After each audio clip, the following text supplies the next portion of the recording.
Pendant 10 ans, Carole et Yves incarnaient l'image même de la réussite et du bonheur. Tu as fait un choix par amour. Et je ne regrette rien. Tu es ma plus belle réussite. Et toi, mon bonheur. Carole, brillante juriste au regard d'acier et au cœur d'or, avait fait le choix, par amour, de suspendre sa carrière. En accord avec Yves, elle avait troqué sa robe d'avocate contre le tablier de mère au foyer pour élever leurs deux merveilles, Léa et Marc. Regarde, maman, notre château. C'est magnifique, mes chéris. Yves, gynécologue de renom, l'adorait. À son retour de la clinique, il ne manquait jamais de lui répéter. « C'est toi, Carole. C'est toi, Carole, le pilier de ce château. Sans toi, je ne serais rien. Oh Yves, tu es mon roc.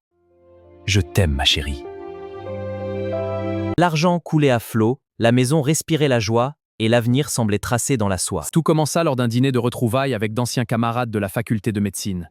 Ce soir-là, Yves retrouva une insouciance qu'il croyait perdue. C'est incroyable de vous revoir tous. Santé à notre amitié.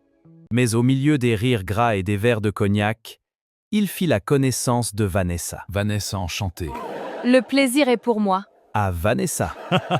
Vanessa était la benjenine d'une fratrie de 3 sœurs.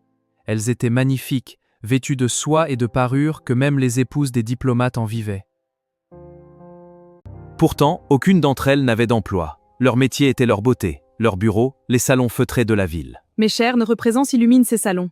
Exactement, et ces salons, notre scène. Derrière cette opulence se cachait une réalité bien plus sombre. Leur mère, une femme au regard vide et aux mains chargées de bagues mystiques, orchestrait leur vie. Elle n'élevait pas ses filles, elle les entraînait. « Mes filles, l'entraînement commence maintenant. Oui mère, nous sommes prêtes. Nous ne vous décevrons pas. Alors, levez-vous, l'heure est venue. » La beauté est un capital qui s'épuise, mes filles.